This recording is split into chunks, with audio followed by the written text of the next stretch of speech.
Chapter 1 of the Story of Napoleon. Napoleon at School. To the south of Europe, there is a sunny blue sea called the Mediterranean.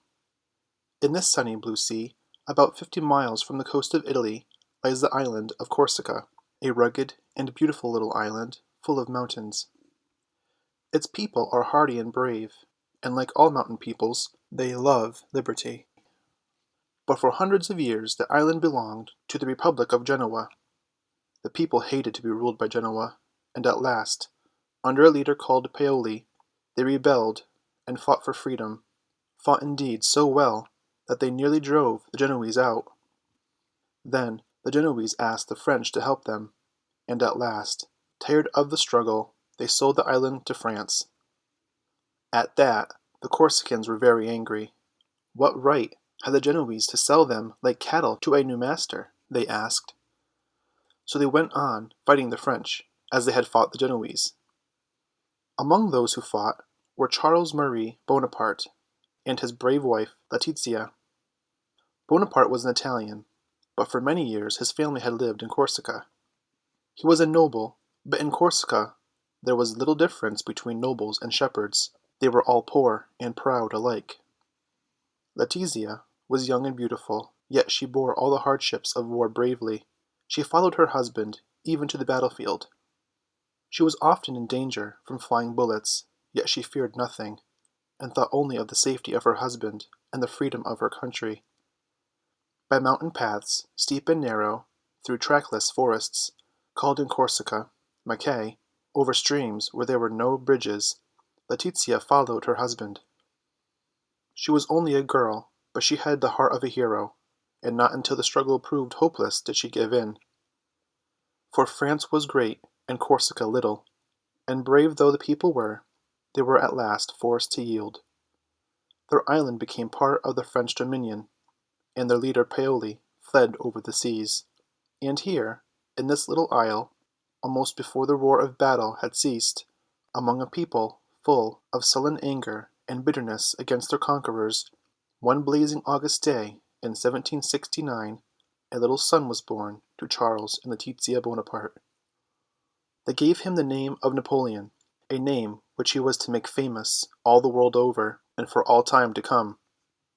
Napoleon had several brothers and sisters, and their mother, having only one servant, had little time to look after the children. So she gave them a big, empty room in which to play. The walls and floor of this room were bare, and there was nothing in it except the children's toys. Here they were allowed to do as they liked.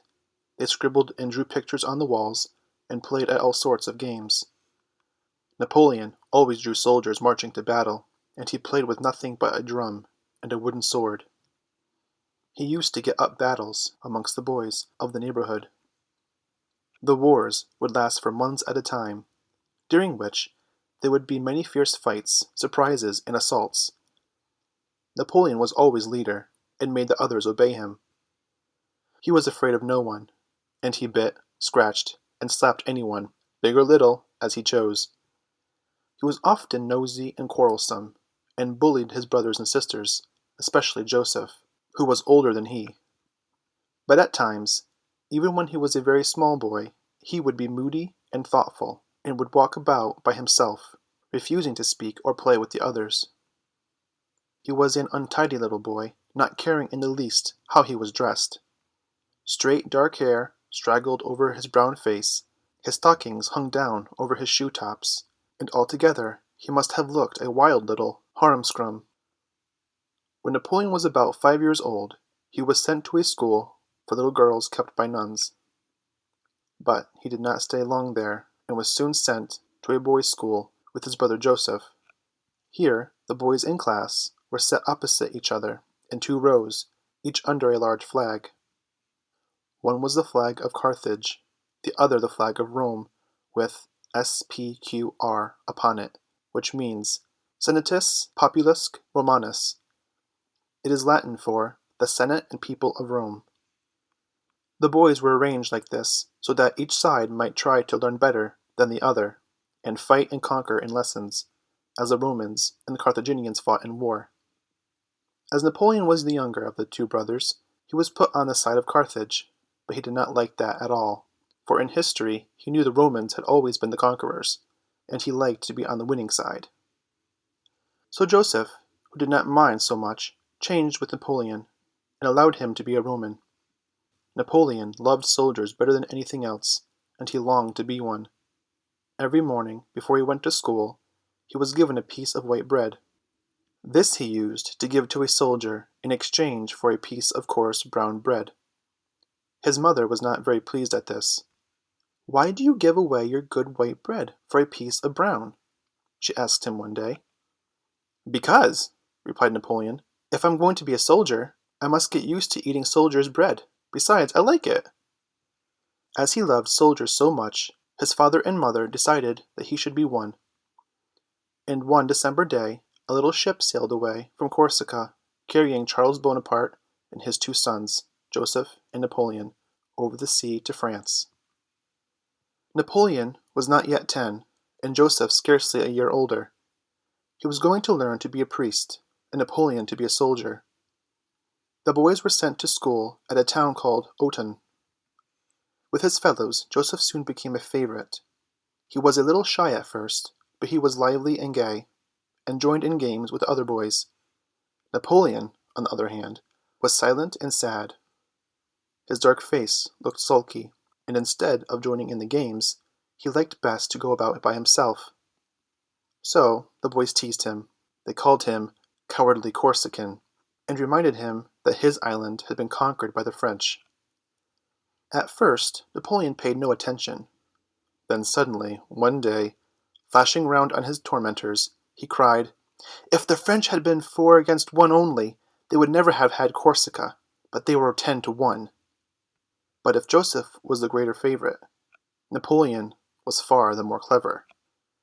He soon learned to read and speak in French, for to the boys French was a foreign language. At home, in Corsica, they spoke Italian. But although Napoleon learned to speak French very well, all his life long he made mistakes in it, especially in writing. He wrote very badly, too, to hide his bad spelling, some people say. The little sulky lonely boy did not stay long at Autun. In about 3 months his father came to take him away to the military school at Brienne. But Joseph was to be left at Autun. The two brothers had never been before parted, and although Napoleon bullied Joseph, they were very fond of each other. Now that they were in a strange land, far from their home, among people speaking a strange language, they seemed to love each other more. When they knew that they must part, Joseph burst into tears. But Napoleon tried hard to pretend that he did not care. His dark face only turned more sulky than before. But although he tried hard, he could not quite keep back the tears, and one slowly trickled down his cheek. At first, Napoleon was not happy at his new school, even though he was dressed in a uniform and he was going to be a soldier. He was dreadfully homesick. He was told that he would have to stay at school for 6 years, and to a little boy of 9 it seemed as if 6 years would never end. As Napoleon was shy, moody, and silent, his schoolfellows teased him here too. They nicknamed him Straw-on-Nose because they thought that he held his nose in the air, and that Napoleon sounded like the French words for straw on nose, the paille au nez. They teased him also about his country. "You are a conquered nation, a people of slaves," they said. But one winter, when Napoleon had been about 4 years at school, the boys had lessons about the building of ramparts and fortifications. They were taught the names of the different kinds of forts, their uses, and how best to attack and defend them. While these lessons were going on, there came a heavy fall of snow. This gave Napoleon a grand idea. He proposed that they should build a fortress of snow and attack and defend it like soldiers. All the boys were delighted with the idea. Napoleon drew out the lines of the fort, and soon everyone was hard at work with spade and wheelbarrow, eagerly building under Napoleon's directions. When the fort was finished, the boys took sides and fought with snowballs. Napoleon was general, and he commanded both sides, giving orders sometimes to the besiegers, sometimes to the defenders. The masters were quite pleased, and looked on, cheering those boys who showed the most courage and cleverness. Soon the fame of the fort spread far, and people came from all around about to see it and watch the fights. These went on as long as the snow lay upon the ground. But at last March came, and the sun began to grow warm, the snow melted, and the storming and the snowballing came to an end. The masters were not sorry when this happened, as many of the boys had caught bad colds from playing so much in the snow. As for Napoleon, he was more sure than ever that the life of a soldier was the grandest possible, and he felt that he was born to make others obey him. As to his lessons, Napoleon learned no Greek, and never did his Latin well. He loved the tales of the Greek and Roman heroes, but he read them in translations. It seemed to him a waste of time to try to read them in a dead or foreign language. At arithmetic and geometry he was good. He liked his geography lessons too, but above all, he loved history. Whenever he had a spare moment he might be found reading, and it was history and the lives of the great men that he read. Indeed, he often read when he ought to have been playing games. So he never grew tall, and although his shoulders were broad, he was thin and delicate looking. End of Chapter 1. Chapter 2. Napoleon an Officer. There was still another year to pass in Brienne, Napoleon thought. But one day he was told that he had been admitted to the military school at Paris, and on the 30th of October, 1784, he set out for the capital with 4 other boys. At Paris, Napoleon was in his element. It seemed to him that he was no longer at school, but in a city under arms and in the state of war. All around him he saw men in uniform. He was no longer awakened from sleep or called to class by the sound of a bell, but by the rat-a-tat of a drum. Sentinels marched to and fro. Every hour, by night or day, he heard the sharp word of command, the ring and thud of grounding muskets.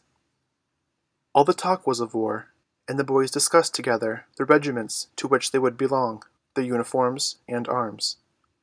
When Napoleon had been a year in Paris he passed his examinations, and received his commission as second lieutenant in the artillery regiment of La Fère, one of the finest in the army, and on the 30th of October, 1785, he and another boy set out to join the regiment at Valence.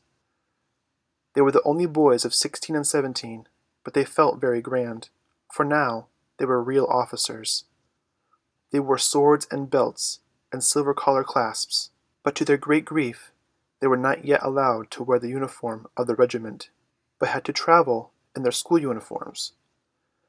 Still, it was a fine thing to wear a sword.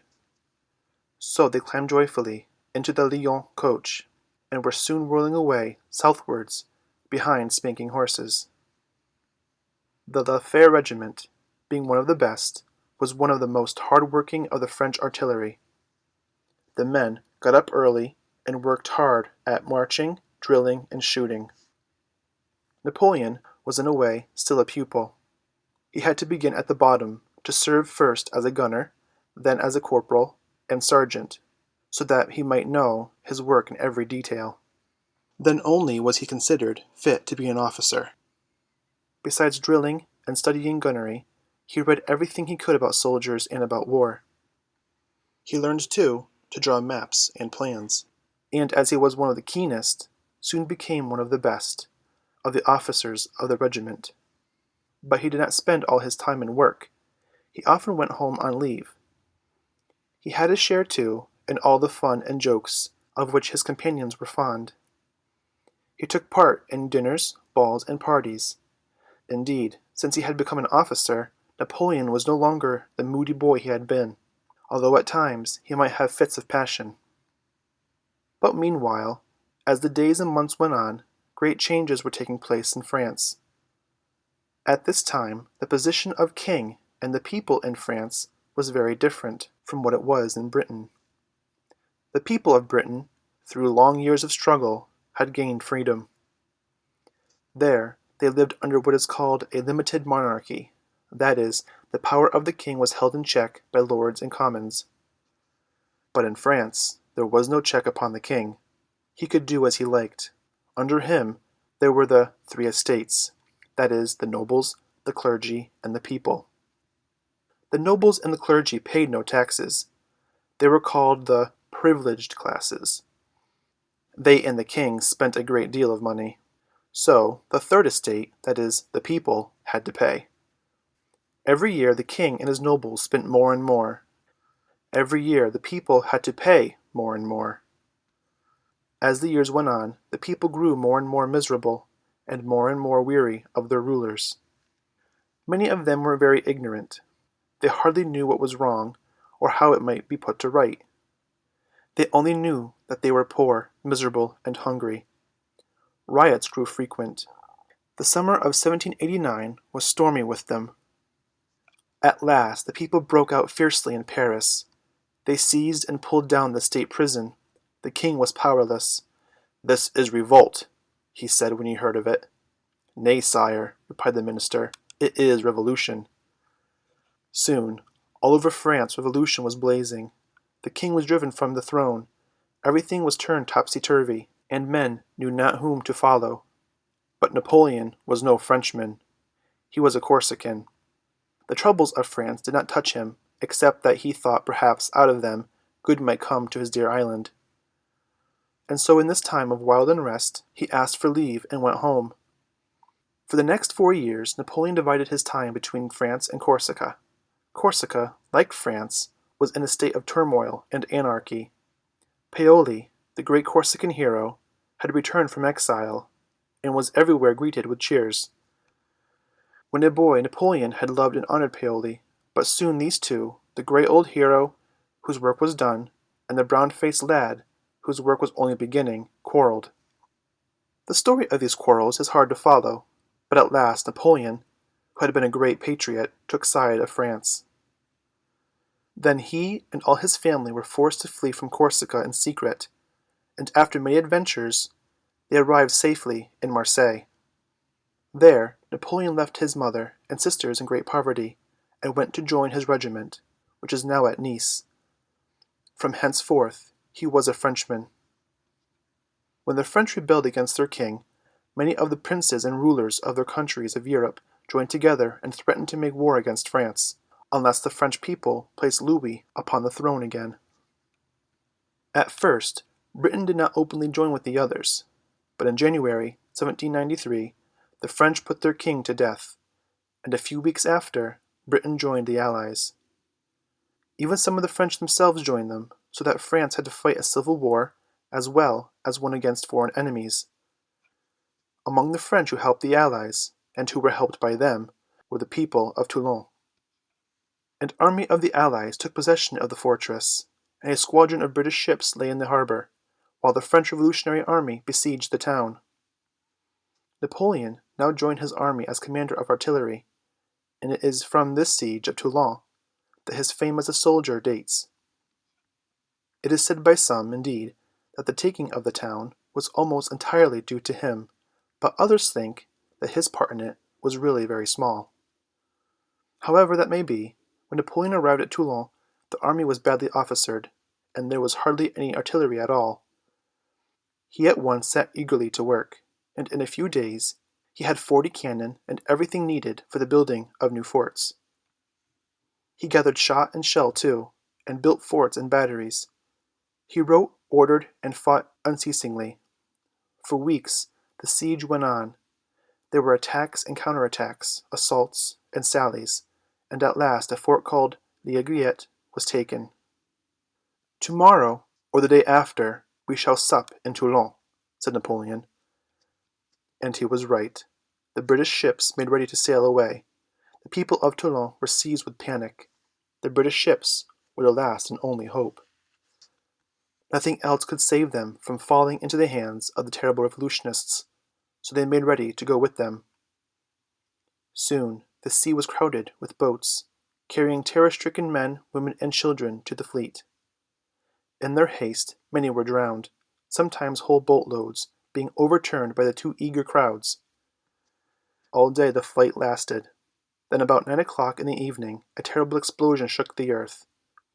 The sea seemed to belch forth fire. The dark night was suddenly bright as day, and horrible with noise and smoke. Fierce red flames licked the sky, and black, against the lurid light, showed the shattered hulks of ships. It was the British commander, who before leaving had set fire to a great part of the arsenal and blown up about a dozen French ships of war. The siege was over, and next day the victorious troops marched into the now almost silent and deserted town. Napoleon by this time had many good friends among the men who were ruling France, and it seemed as if his fortune was made. But these were very wild and uncertain times.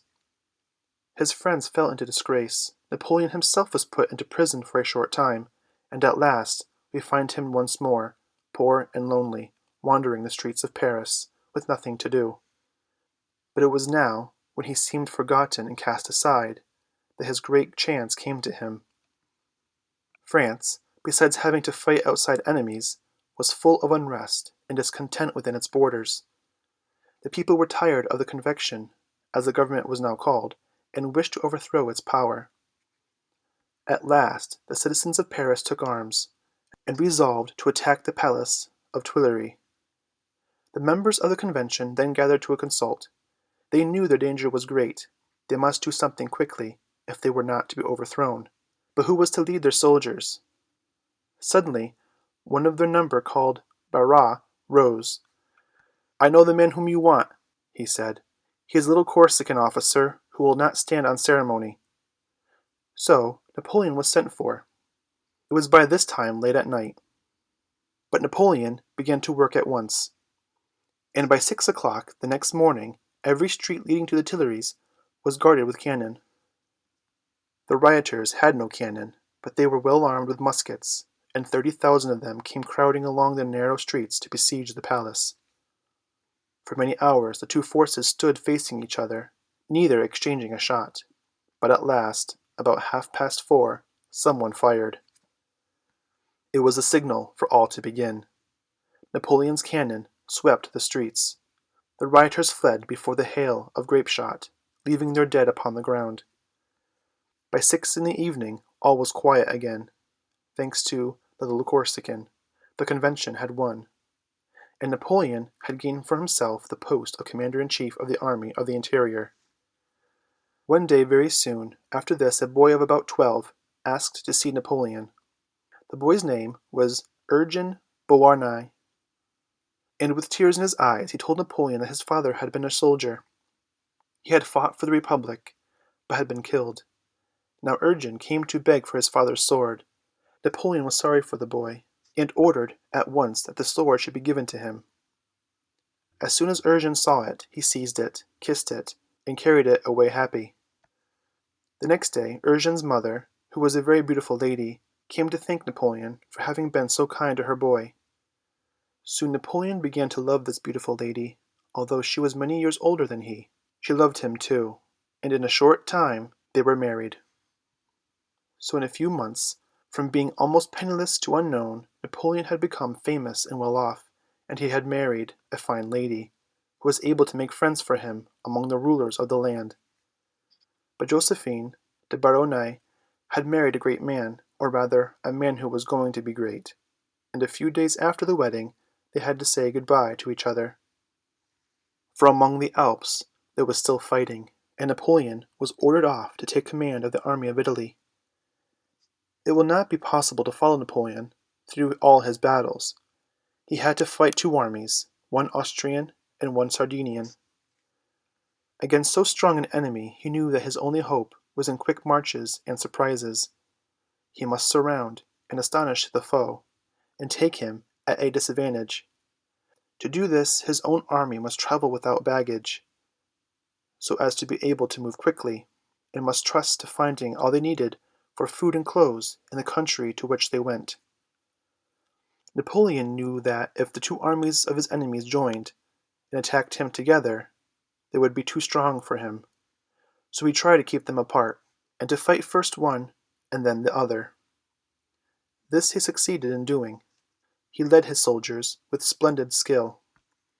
He beat every enemy who came against him, both in the plains of Italy and in the mountains of Austria. Nearly the whole of Italy was in his hands, when at last peace was made. First a treaty, called the Treaty of Leoben, from the name of the town in Austria where it was signed, was agreed upon. Later came together, called the Treaty of Campo Formio. By this treaty much land was added to France, and Napoleon made the first of those changes in the map of Europe for which he was soon to be famous. Napoleon, in all his fighting in Italy, did not act merely as a commander and soldier. He acted more like a conqueror and ruler. It seemed as if he were not working for the Republic of France, but for himself. He did as he liked. "Do you suppose," he said, "that I triumph in Italy for the glory of the lawyers of the Directory? Do you suppose I mean to found a republic? What an idea! The nation wants a chief covered with glory." He had covered himself with glory. His soldiers, whom he led with such splendid success, with such skill and daring, loved him. They called him the Little Corporal. This name they gave him after crossing the river Adda at the bridge of Lodi. The Austrians were on one side of the river, the French on the other, shouting, "Long live the Republic!" and the French charged the bridge. But such a terrible fire met them that they wavered. Then Napoleon himself seized a standard and urged them onward. The bridge was passed.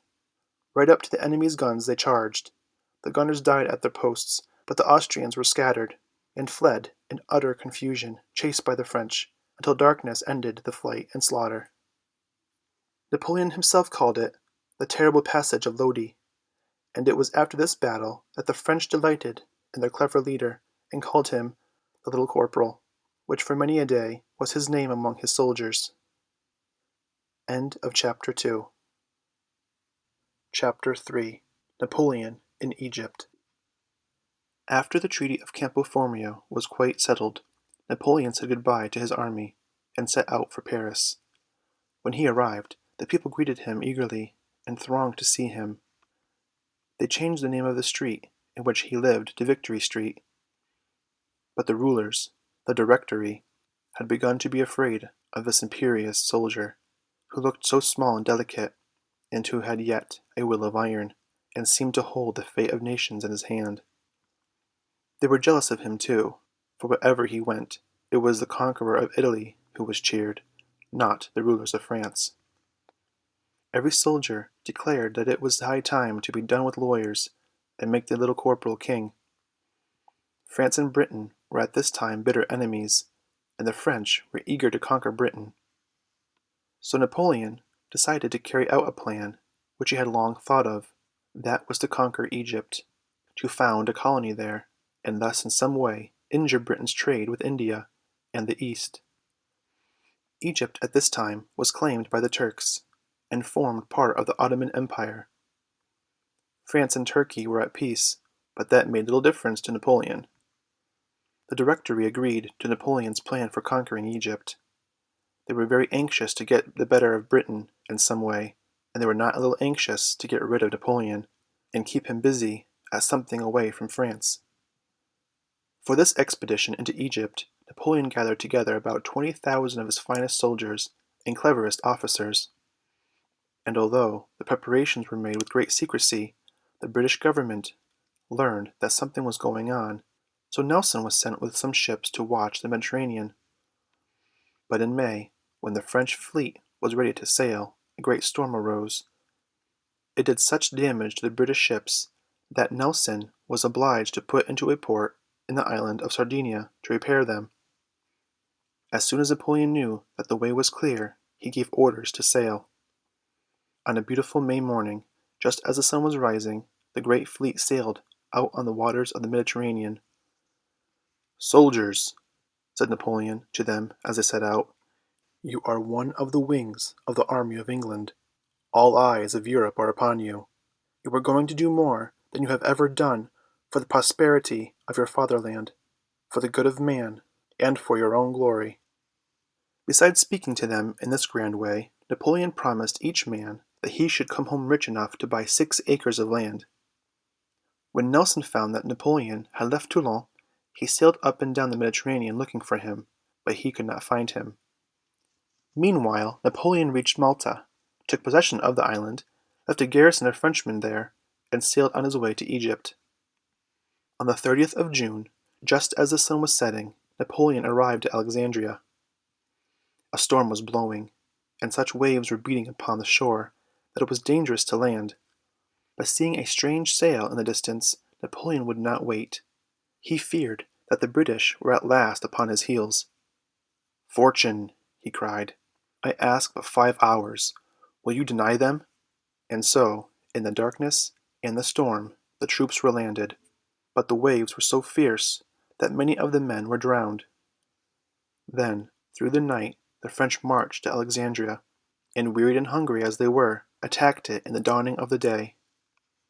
The Turks and Arabs shut their gates and fought with all their might against this unsuspected enemy. But the ancient walls could not stand the onslaught of Napoleon and his legions, and soon the flag of France was floating from the battlements. In July, Napoleon left Alexandria to march against Cairo. Many of his soldiers were old and tried men. They had endured the heat of Italy cheerfully, for there, although the sun was hot, they had marched through fertile lands, well watered and pleasant. At the end of the day's march food and wine were always to be had. But now, day by day, they marched over burning sand, under a brazen sky, to a land barren and empty, where neither man nor beast was to be seen, and where there are scarce a growing thing but thorny shrubs. With feet burned and blistered, with parched tongues and cracked lips, blinded by the glare of the sun upon the sand, maddened by swarms of flies and insects, the march became a torture to the men. Gasping in the intolerable heat, they threw off their clothes, trying to find relief. Was this where the general had promised them 6 acres of land? They angrily demanded. Even the officers could hardly bear the fiery torment. They pulled off their cockades and trod them in the sand, and murmured of rebellion. Napoleon alone seemed cool and calm. He wore his heavy uniform, buttoned up to the throat as usual, when the men were throwing away almost every garment. And when they were gasping and perspiring, he seemed as cool in body as in mind. As the army wound along the weary way, many men, too worn out to keep up with the others, fell behind.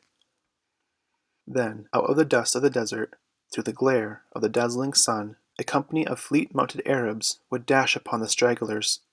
Muskets cracked, bright steel flashed, and the blood of Frenchmen stained the yellow desert sand. For a fortnight the toilsome march dragged on through the seemingly endless wilds, until the men began to believe that there was no such place as Cairo. For the first time they had lost their faith in their leader. Then, at last, one day, over the unbroken waste of desert, there rose enormous masses in straight lines and angles. They were the pyramids. Here the Mamelukes, as the Egyptian soldiers were called, awaited their enemy. Drawn out in glittering lines, with cannon pointed and camp entrenched, they waited. Through a telescope, Napoleon carefully examined the lines of the foe. He was a great general, but he noticed the smallest details. He now saw something which none of his officers had seen. The enemy's cannon were not on wheels. They were fixed, and could only be fired in one direction. That decided the day. Napoleon drew up his men so that they should be out of range of the cannon. Then, pointing to the pyramids as the battle began, "Soldiers," he cried, "40 centuries look down upon you." And there, in the sandy desert, under the burning sun, Mameluke and Frenchman fought. Flashing in the sunlight, the brilliant cavalcade came spurring on. Again and again it broke against a solid wall of glittering bayonets. The fight was fearful. When the Mamelukes could no longer shoot, they dashed their pistols in the faces of their enemies. When wounded, they crawled on the sand, hewing, hacking, and stabbing all that they could reach. But at last, scattered and thinned by the fearful charge of the French, the Mamelukes fled. Many threw themselves into the Nile in the panic of flight. Many were cut down by the pursuing French. Those who escaped carried to all parts of Egypt the fame and terror of Sultan Kebir, the King of Fire, as they called Napoleon. 4 days after the Battle of the Pyramids, Napoleon entered Cairo, and here for some months he made his headquarters, ruling and commanding, fighting and punishing, making new laws for Egypt, much as a few months before he had done in Italy. But meanwhile, Napoleon's conquests in Egypt had been made useless, for the French fleet had been destroyed. Soon after the French soldiers had been landed, Nelson at last found the enemy he had been seeking so long, although Napoleon had escaped him. When the French and British fleets met, the Battle of the Nile was fought, in which the French were utterly defeated. Of that battle you will read in the life of Nelson. When the news of the battle was brought to Napoleon, he was filled with grief. Not only had the British, whom he had hoped to crush, been victorious once more, but by that victory he and his soldiers were cut off from France. Then the Turks, no longer having the French fleet to fear, declared war against France, and made ready an army to attack Napoleon in Egypt. This army was expected to land in Syria, and Napoleon decided to meet him there. So once more the weary tramp through the burning desert began. Fighting and taking towns on the way, the army at length reached Acre. This time a cruel ruler called Jassar Pasha, the Butcher, lived there. Napoleon sent a message to this chief, hoping to win him to his side, but the Butcher cut off the messenger's head and threw his body into the sea in a sack. So Napoleon began to besiege Acre, but now he had more than Turks against him. For Sir Sidney Smith, a British captain, was anchored in the bay with 2 British ships, and he helped the Turks with men and guns. For 2 months the siege went on. Napoleon had no battering guns with which to break down the walls, for Sir Sidney Smith had seized his ships as they were coming from Alexandria with them. So he could make little impression. Then the plague broke out among his men, and at last, sorely against his will, Napoleon was forced to give up the siege and march back. In the darkness and silence of a May night, the French army crept away. Thus ended Napoleon's dreams of power in the East. He had been beaten by the one enemy who was always to beat him, the British. For had no British ships been in the Bay of Acre, the town might have fallen. Had St. John de Acre fallen, I would have changed the face of the world, said Napoleon. The retreat from Acre was one long agony. The sun blazed down upon the weary and now disheartened soldiers, many of whom were wounded and ill. Those who were too ill to walk were borne in litters, but sometimes the men, tired of carrying their wounded comrades, and themselves scarcely able to drag along, would throw them down and leave them to die by the wayside or fall into the hands of the terrible Turks. Sometimes the thirsting troops would see in the distance a cool oasis with waving palm trees and pools of sparkling water. Eagerly they would press forward, only to find a few moments later that what they had seen was a mirage, a deceitful picture of the desert. Sometimes, when they did not find water, it was so foul or salt that their thirst was made worse rather than better. And all the way they were beset by pursuing Turks and wild desert Arabs, so that many more died on the march than in the battle. But at last the miseries were ended, and the worn-out army reached Cairo again. Here Napoleon set himself once more to the ruling of Egypt, and by a great victory over the Turks at Aboukir Bay, he blotted out the memory of his defeat at Acre. All during the time of the Syrian campaign, Napoleon had no news from France. Now some old newspapers came into his hands. From them he learned that things were indeed going ill at home. Italy was lost, and all his great conquests were wiped out as if they had never been. "The fools have lost Italy," he exclaimed. "All the fruits of my victories have disappeared. I must leave Egypt." But he had no ships in which to carry his army home. So he resolved to go alone, taking only about 500 men with him, and leaving one of his generals in charge of the campaign, which from the beginning had been utterly useless. Napoleon had made all his preparations with great secrecy. He dared not tell his soldiers that he was going to desert them. One dark August night, under the pale light of the twinkling stars, as silently as possible, the company rowed down to the harbor of Alexandria. Quickly and stealthily the men went on board 2 waiting vessels, which instantly set sail for home. End of chapter 3. Chapter 4. Napoleon as Consul. When Napoleon arrived in France, the people greeted him more joyfully than ever. They were weary of the rule of the Directory and longed for a change. Napoleon had never meant to be a soldier and conqueror only. He meant to be a ruler too. He soon saw his chance and took it. He had been made commander of all the troops round Paris, and now one day he appeared at the head of his soldiers in the courtyard of the palace in which the French Assembly or Parliament sat. Amid a fearful noise of shouts, beating of drums, and tramp of feet, the assembly was turned out at the point of the bayonet. That night Napoleon slept in the palace of the Luxembourg, with the title of Consul of France. There were 3 other consuls, but the others were a mere pretense. Napoleon was the true ruler. Napoleon returned from Egypt in October, and by the middle of December he was first consul. Then, for the next few months, he gave himself up to ruling.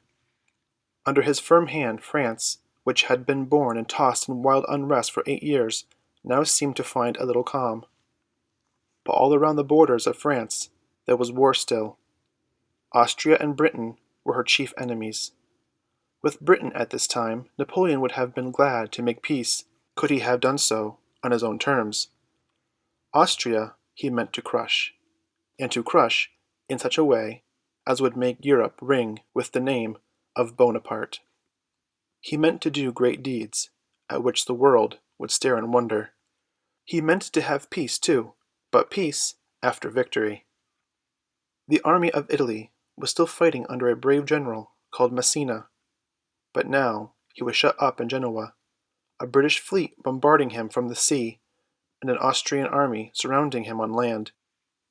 Food was growing scarce, and his men were but worn-out skeletons.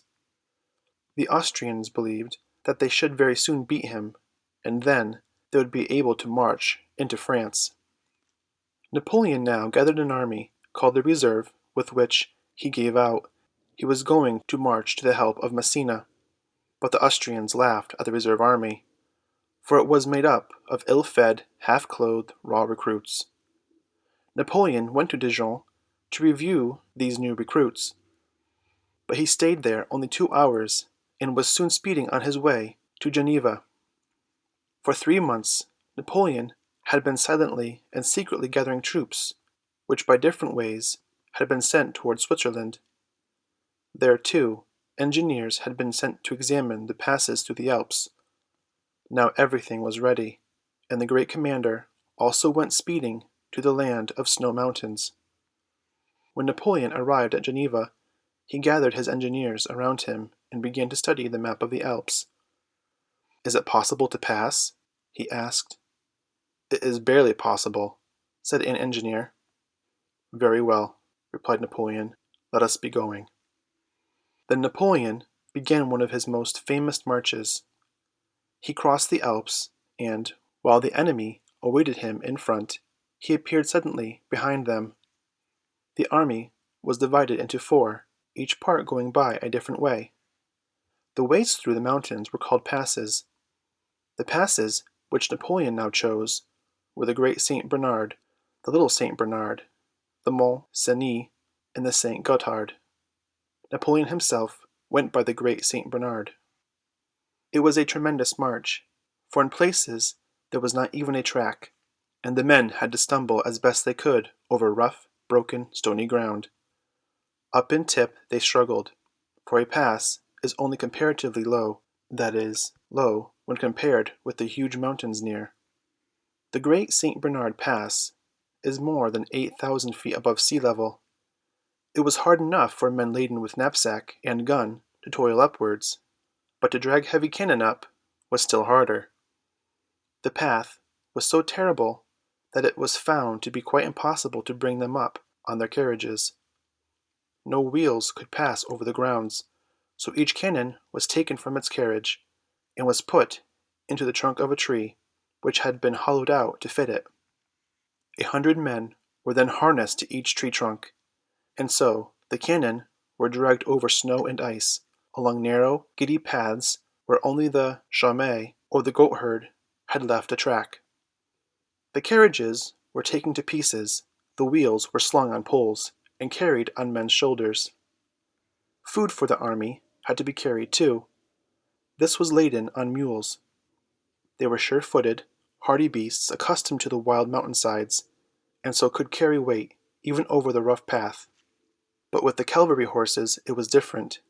The men dismounted, and each man led his horse as best he could.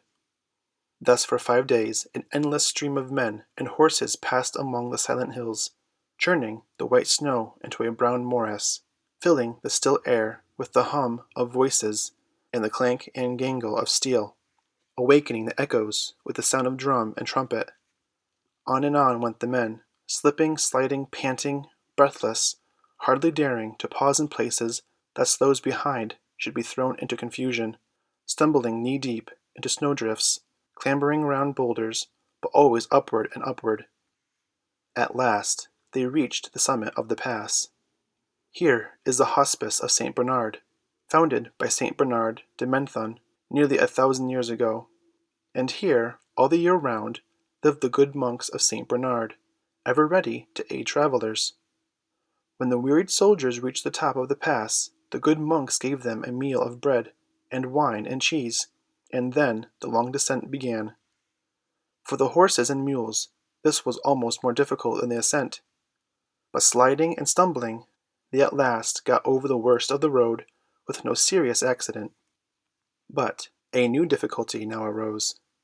Fort Bard had to be passed. This was only a little fort held by 400 Austrians, but perched upon a rock. It commanded the tiny town through which the road lay, and the whole pass, which here is not more than 50 yards wide. For some time the French tried in vain to take the fort. Then at length they discovered a narrow goat track leading round it, and out of gunshot. By this, one by one, the infantry passed, but it was impossible to take the artillery that way. So, in the dead of night, the artillerymen entered the village. They spread chaff and straw upon the street, and having muffled every belt or buckle that might clatter or jingle, they drew the cannon through the town, almost under the noses of the unsuspecting Austrians. Then, the last difficulty being passed, the French poured like an avalanche down upon the plain of Italy. The news of Napoleon's wonderful march soon reached the famished garrison of Genoa, and the thought that help was near renewed their sinking courage. But day after day passed, and no rescuing French army appeared before the walls. Still they hoped on, sick at heart and weary. But at length the last spark of hope died, and brave Massena gave in. They had absolutely nothing left to eat but knapsacks and shoes, grass and roots. "No terms are too good for you," said Lord Keith, the British commander. So the French were allowed to march out with all the honors of war. Meanwhile, Napoleon was passing through Italy in a kind of triumph. It did not suit his plans to relieve Genoa, so he left the garrison to starve, while he prepared for a great battle in which all was to be won or lost. And so, at last, French and Austrian met again upon the field of Marengo, a little village not far from the town of Alessandria. At daybreak on the 14th of June the fight began. It was a fierce and terrible battle. The Austrians numbered nearly twice as many as the French. At one time the French fled from the field, crying, "All is lost!" Again they rallied, but step by step they were driven backward, and at last fled once more. The Austrian leader was an old man over 80. He was weary of long fighting, and about 3 o'clock in the afternoon, believing the victory won, he left the field. But at this moment a French officer, who had been at some distance, rode up with fresh troops. "I fear it is a battle lost," he said to Napoleon. "I think it is a battle won," replied he. And rallying his men and ordering a sudden charge of cavalry, he turned defeat into victory. Soon it was the Austrians who were fleeing from the field in utter rout. So completely crushed was the Austrian army that next day the leader sent a flag of truce to Napoleon, begging for peace. and by the treaty which followed all northern Italy was given up, almost as it had been at the treaty of Campo Formio. Thus at one blow was Italy reconquered. Having thus startled the world and covered his name with glory, Napoleon returned to Paris. He had been gone less than 2 months. All along the way people crowded to cheer him as he passed. In Paris the houses were lit up night after night in his honor. For hours together crowds would stand round his palace hoping to catch a glimpse of the conqueror of the Alps, of the victor of Marengo. Napoleon was delighted with all the fame he had won. A few more events like this campaign, and I shall perhaps go down to posterity, he cried. End of Chapter 4. Chapter 5. Napoleon as Emperor. France now made peace with all Europe, and for the first few years Napoleon ruled France quietly. These few years are really the best part of all his life. In them he did many good things for his country, and these lasted when all his great conquests faded, and his vast empire crumbled into pieces. Gradually his power grew greater and greater. From being consul for 10 years, he was made consul for life. Then he was asked to take the title of emperor, and on the 18th of May, 1804, he was proclaimed Emperor of the French. The little corporal had come far. He who a few years before had wandered almost penniless among the streets of Paris was now the greatest man in all the land. He seemed to have reached the very highest power that man could hope for, and he was not yet 35 years old. But although Napoleon had been proclaimed emperor and accepted by the people of France, he had not yet been crowned. Now he felt that to be crowned and anointed by the Pope would make his throne more sure. So he sent a friend to Rome to ask the Pope to come to crown him. Pope Pius VII did not want to crown Napoleon and acknowledge him as a rightful ruler of France, but he saw that nearly all the other rulers of Europe had acknowledged him, and he thought it better to do so too, as perhaps he might in that way win something good for the Church. So he consented to come to Paris to crown the emperor. The Pope, as head of the Church, had been treated with fear and reverence by the proudest of kings in all ages and in all countries. They had knelt to him as to one greater than themselves, but Napoleon had grown so proud that he could not bear the thought of kneeling to anyone. So, although he very well knew the hour at which the Pope might be expected to arrive, he arranged to meet him as if by accident while out hunting. As the Pope's coach drove along the road leading to the palace of Fontainebleau, which had been prepared for him, he met the emperor booted and spurred, and riding upon a horse. The emperor got off his horse, and the Pope, in his beautiful robes and white silk shoes, left his coach and walked a few steps along the muddy road to greet him. The young emperor and the old Pope embraced each other. Then the servants, having received their orders before, drove the coach up between them. The footman opened both doors at once, and as the Pope stepped in at one side, the emperor stepped in at the other, so neither went in before the other. But Napoleon took care that he had the seat of honor on the right side. Thus Pope and emperor drove to Fontainebleau. There were a great many preparations for the coronation to be made, for Napoleon meant it to be a very fine affair. But at last everything was ready, and on the 2nd of December the coronation took place. The day was cold and bleak, but the streets of Paris were lined with people eager to see the emperor and empress as they drove in their gilded carriage to the church of Notre Dame. The church was thronged with fair ladies and splendid men glittering with jewels and lace, and as the emperor entered, wearing upon his head a wreath of gold bay leaves like a Caesar, the archways of the dim old church rang and rang again with shouts. "Long live the emperor! Long live the emperor!" The notes of the organ rolled, the voices of the choir rose and fell, in chant and hymn. But as the long ceremony went on, Napoleon yawned and fidgeted. To him there was nothing sacred or solemn in the service. The grand display added something to his pomp and glory, that was all. At last the Pope with trembling hands lifted the crown to place it upon the young Emperor's head, but Napoleon, seizing it out of the Pope's hand, himself placed it upon his own head, took it off, placed it for a moment on the head of the Empress, and then returned it to the cushion upon which it had rested. Again the organ pealed, and the exultant words of the Te Deum rang out through the church. The Emperor was crowned. A few months after the coronation at Notre Dame, Napoleon went to Italy. Here, in the great cathedral at Milan, he again crowned himself. This time the title he took was King of Italy, and this time the Pope sternly refused to have anything to do with it.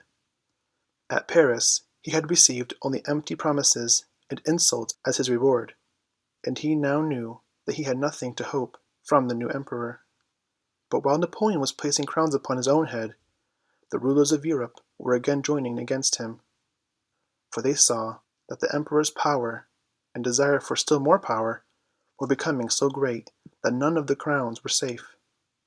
Sweden, Russia, and Austria joined the alliance, but on the other hand, Spain and Britain having quarreled, Spain joined with France against the others. Once more Europe was ablaze with war. Upon the Rhine, in Tyrol, and Italy there was noise of battle. The Tsar of Russia gathered a great army and sent it to join the Austrians. When they joined, it was intended that both armies should march together into France. But the Austrians began to fight before the Russians joined them. Napoleon did not wait for France to be invaded. He marched into Germany to meet his enemies, and long before the Russians could arrive to help them, the Austrians were shut up in the town of Ulm. The Austrian leader, Mack, was not cowardly, but he was stupid and unlucky, and although there was plenty of food within the walls, Mack weakly gave in after 6 days' siege. In Tyrol and Italy, everywhere that the French and Austrians met, the Austrians were defeated, until at last a flying remnant of Mack's once splendid army took refuge in the mountains of Tyrol. There was nothing now to hinder Napoleon from marching on to Vienna, the beautiful capital of Austria.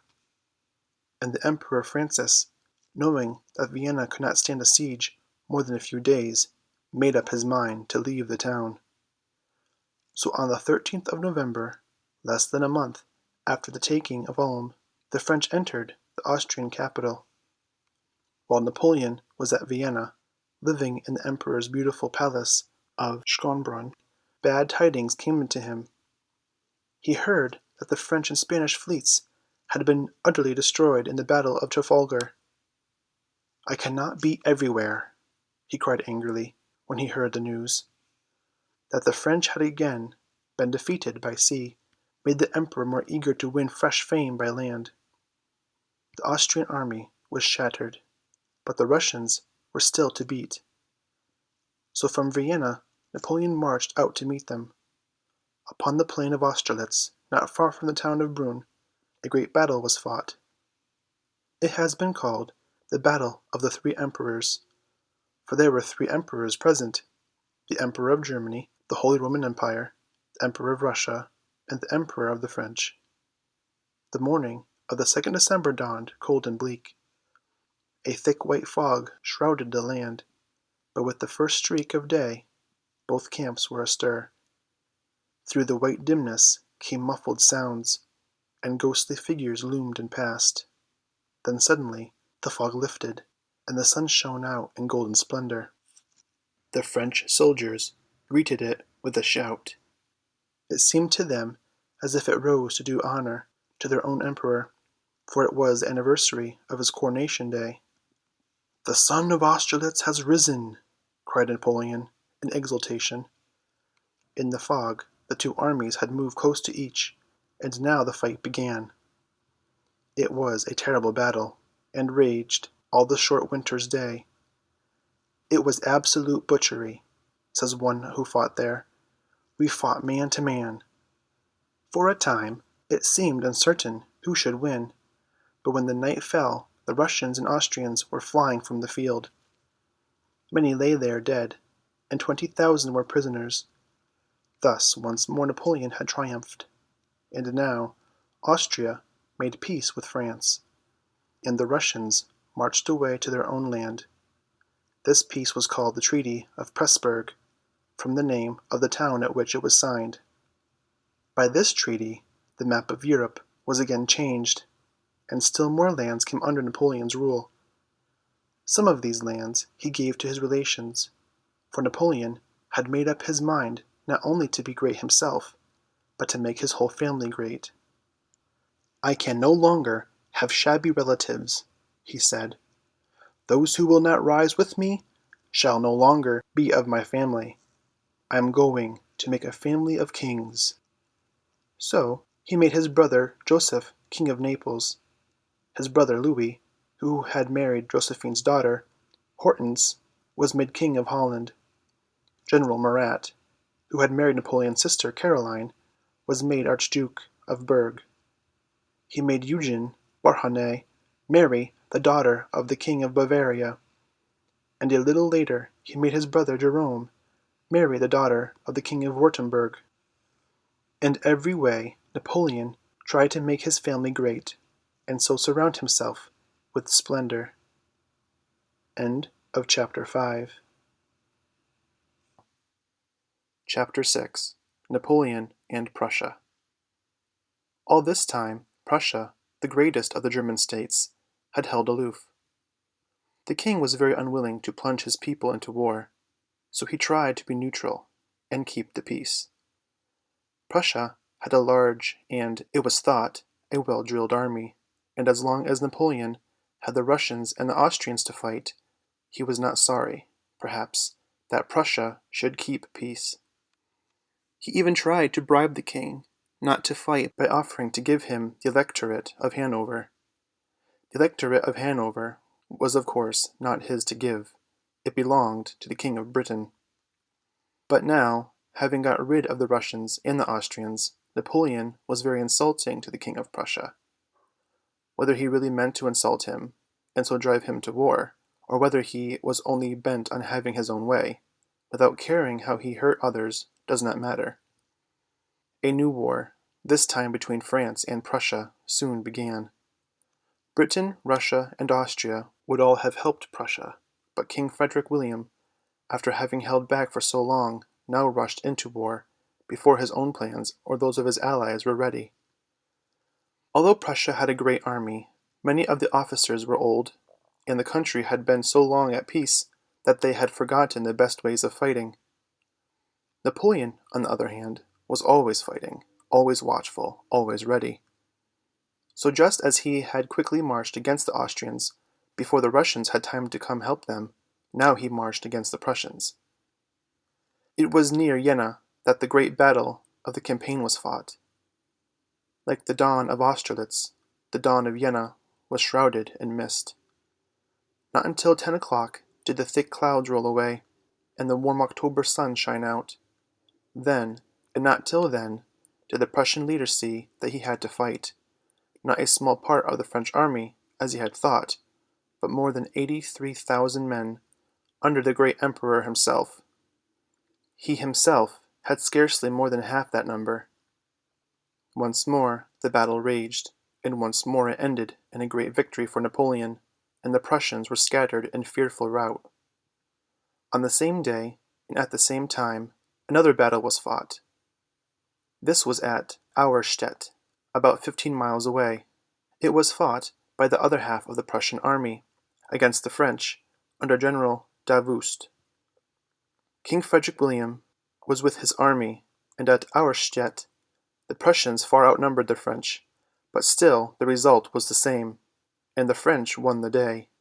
The fleeing remnants of both armies met and mingled and fled to the nearest fortress for safety. Thus in one day the great army of Prussia was crushed. Masses of French soldiers now poured into Prussia, and the Prussian fortresses fell one after the other into their hands. Whether the garrisons were overcome with fear at Napoleon's great name, or whether some of them betrayed their country, for one reason or another, the fortresses made little resistance, but gave in quickly, and the conqueror marched in great triumph to Berlin. Crushed and dispirited, the King of Prussia tried to make peace. But Napoleon asked too much. His terms were too hard. He demanded the whole of Prussia, as far as the Vistula. Crushed though he was, the king was not ready to yield as much as that. The Russians, too, were now marching to help him. So the war went on, and it was now carried into Poland. The march through Poland was terrible. As a general rule, it had been the custom to stop fighting during winter and begin again in the spring. But Napoleon bound himself by no such rules. So, through rain, sleet, and snow, over roads knee-deep in mud, the army moved on. The sufferings of the soldiers were great. Their boots and clothes were worn out, and not nearly warm enough. For the winter, so far north, is much colder than in France.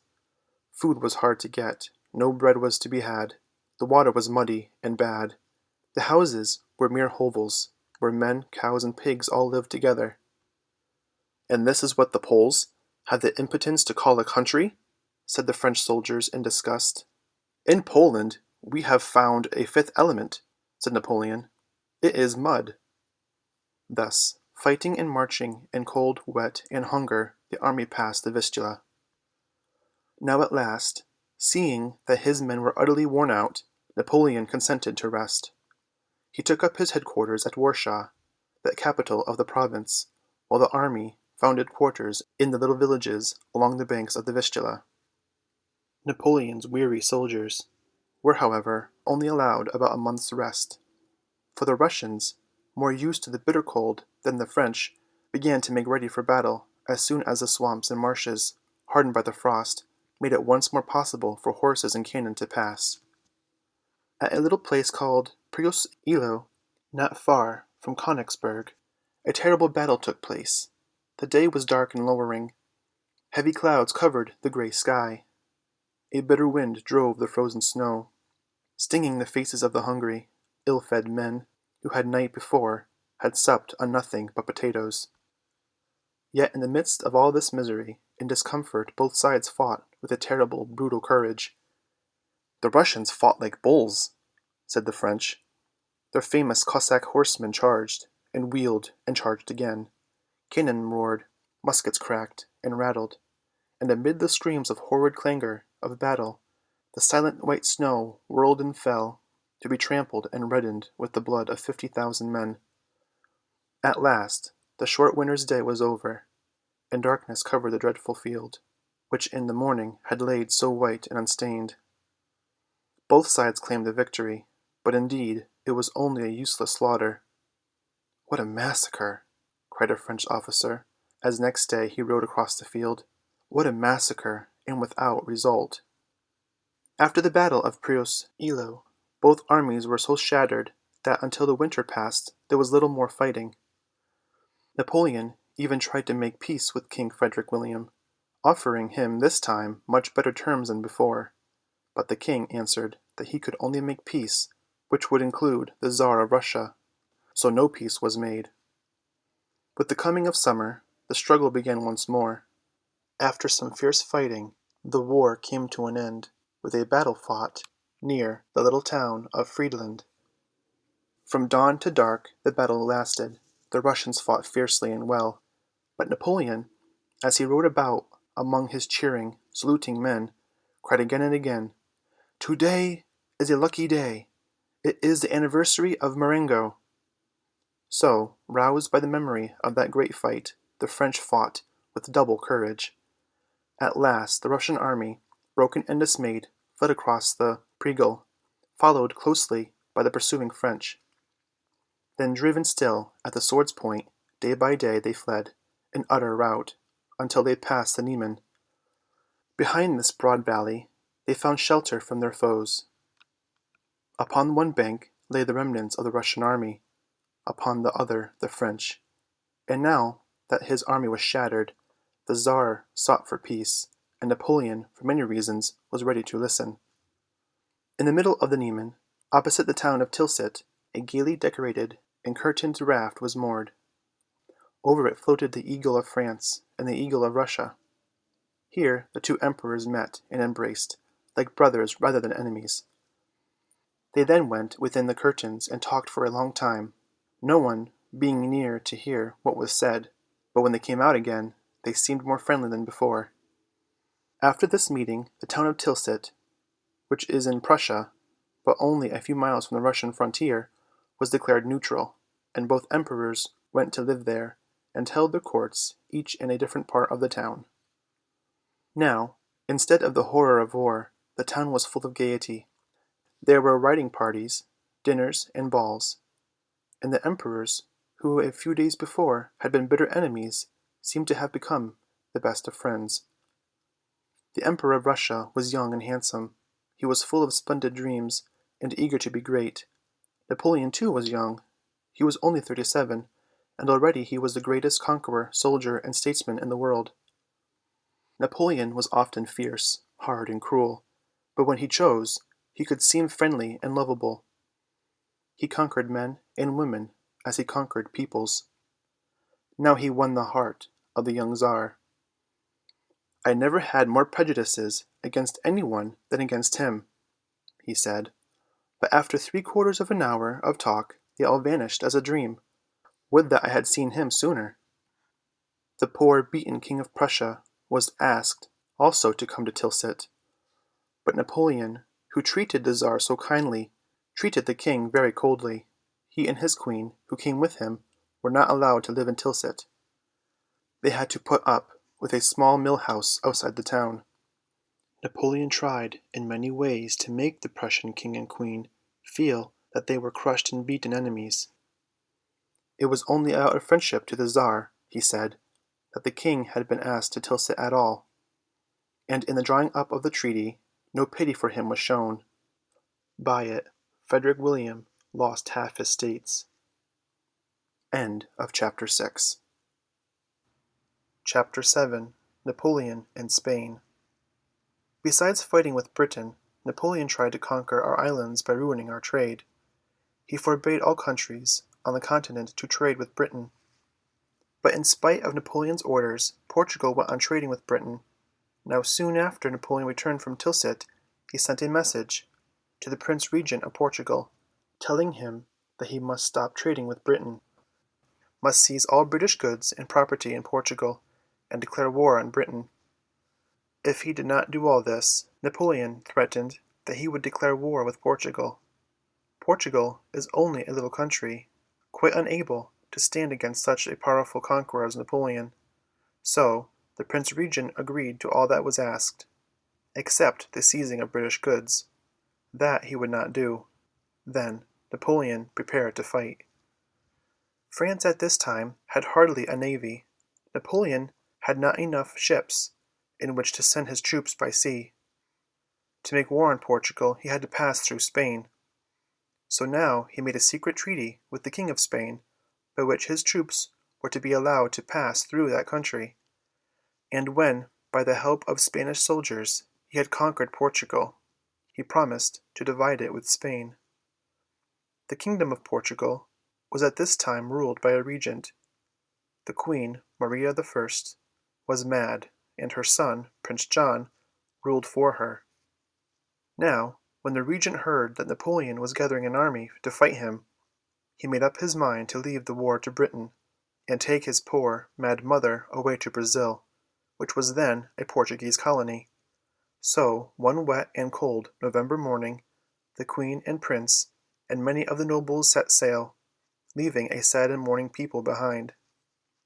Meanwhile Napoleon had gathered a large army at Bayonne, a strongly fortified town close to the Pyrenees, but on the French side of them. This army, under Marshal Junot, now came marching quickly through Spain to Lisbon, the capital of Portugal. They crossed the Pyrenees, which, next to the Alps, are the highest mountains in Europe. Over the wind-swept plain they came, across rivers, down rugged valleys, by muddy tracks which could scarcely be called roads. The men were weary, but Junot urged them onward. The land was barren and bare, and they had often hardly enough to eat, for, as was usual with Napoleon's armies, they carried no supplies with them, but trusted to finding what they needed in the land they passed through. "I will not have the march kept back because of supplies," said the emperor. 20,000 men can find food anywhere, even in the desert. Most of the soldiers in this army were mere boys, raw recruits, unused to such hardships. Many of them dropped out of the ranks, overcome with weariness, and were left by the wayside to die. At last, little more than a month after they had set out from Bayonne, they arrived, footsore, hungry, and ragged, at Lisbon too late. The ship carrying the Queen and Prince was already far out to sea. The royal family had escaped, but the French took possession of the country. There was little fighting. Had there been in the Portuguese army even a handful of bold and resolute men, it might have gone ill with Junot's raw and worn-out soldiers, but there were none such. Everywhere the French pulled down the royal arms of Portugal and set those of Napoleon up. Many of the Portuguese soldiers were sent away to France, so that they might not have a chance of fighting for their country even if a leader should appear. The Portuguese people were made to pay great sums of money to the conqueror, who declared that the House of Braganza, that is, the royal house of Portugal, had ceased to reign. And while all this was happening, French troops kept on pouring into Spain, in far greater numbers than were needed to conquer little Portugal.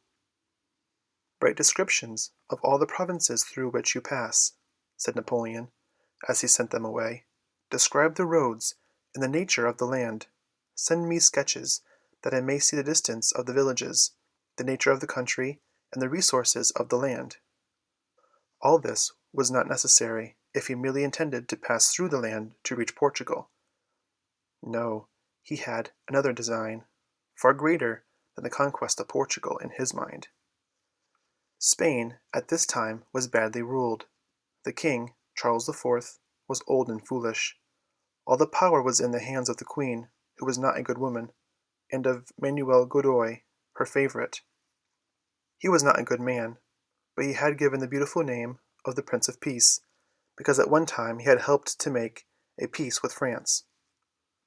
The king's eldest son, Ferdinand, hated Godoy, and quarreled with him. So the court of Spain was full of strife. Now both sides appealed to Napoleon for help.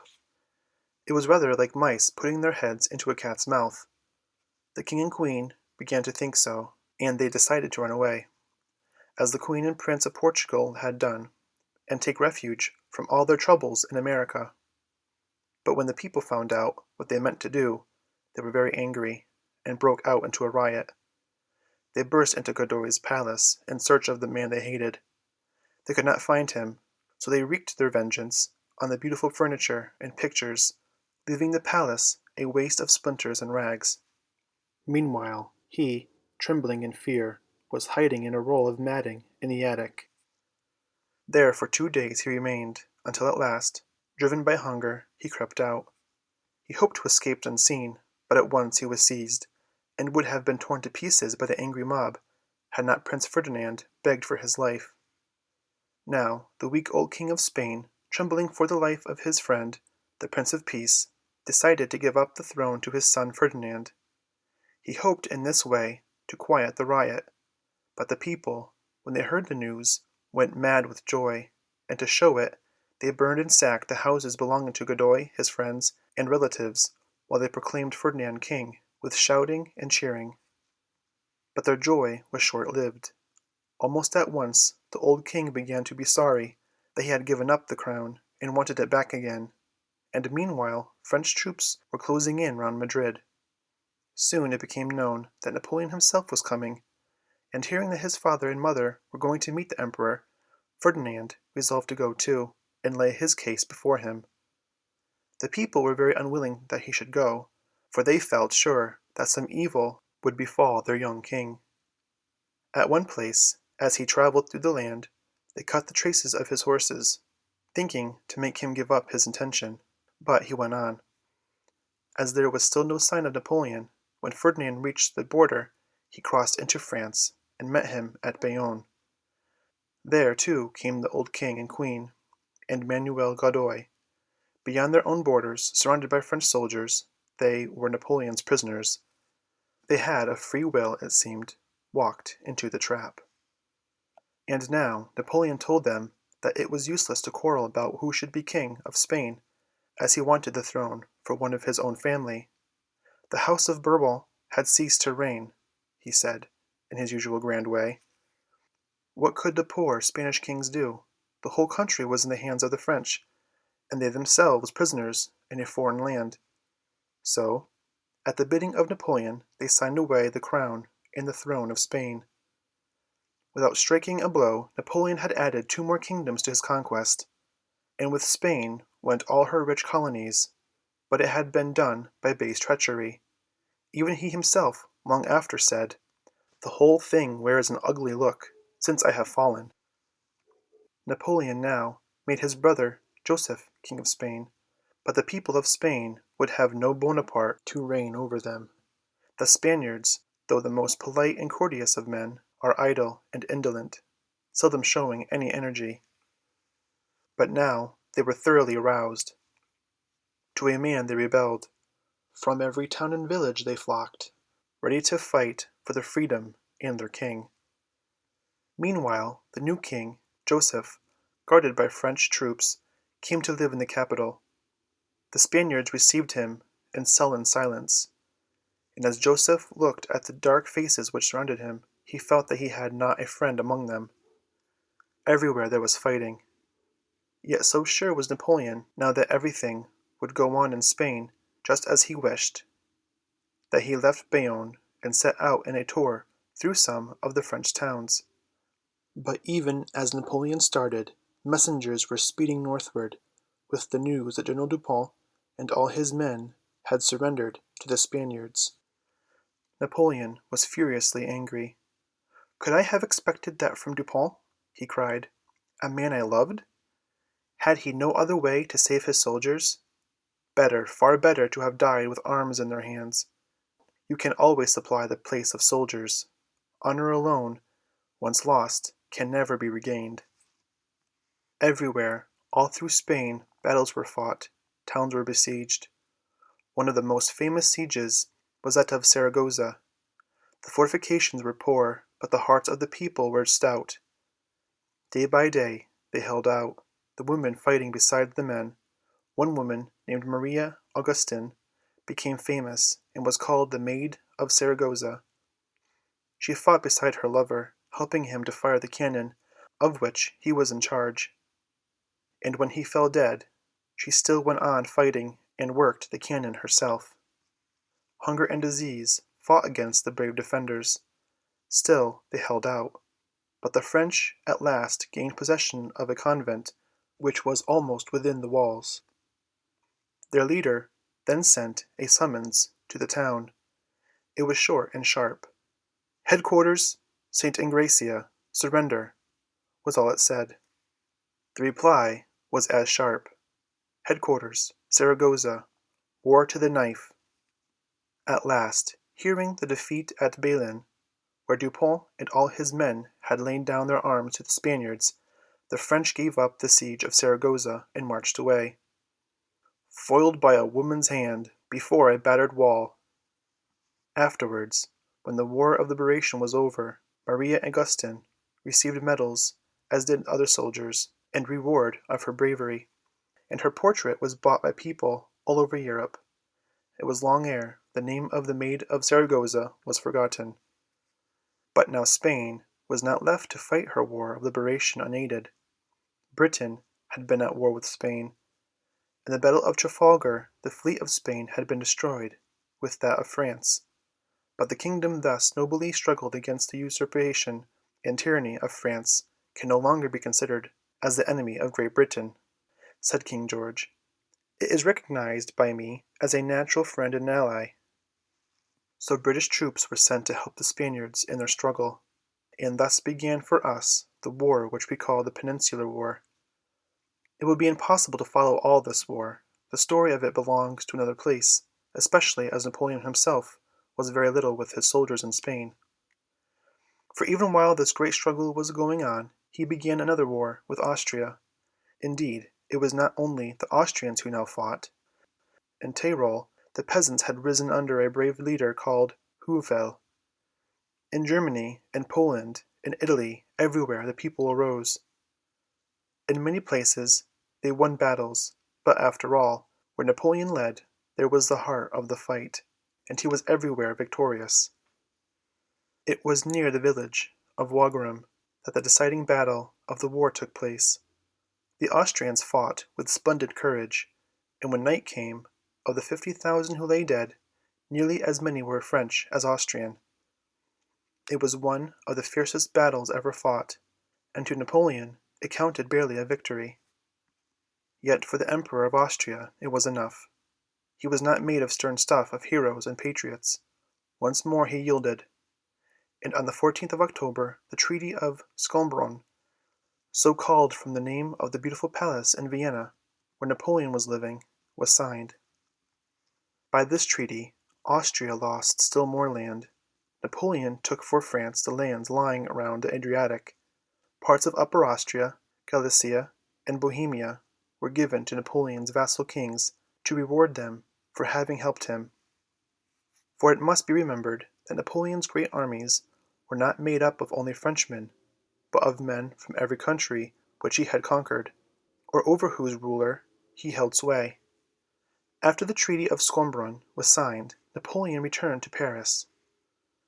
And now one of the strangest things in his life happened. You remember that long ago, when the Emperor was a poor soldier, he had married a beautiful lady called Josephine de Beauharnais. He had loved her very much. "To live for Josephine, that is the history of my life," he had written then. "I prize honor, since you prize it. I prize victory, since it pleases you." Now glory, if not honor, was heaped upon him. He had piled victory upon victory, but he forgot what he had written as a young and eager boy. He put away his beautiful wife and married the Duchess Marie Louise, the daughter of his late enemy, the Emperor of Austria.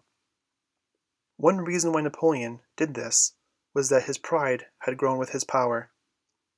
He still loved Josephine, but he longed to have a great lady for his wife, a princess, the daughter of a long line of kings, to be the mother of his children.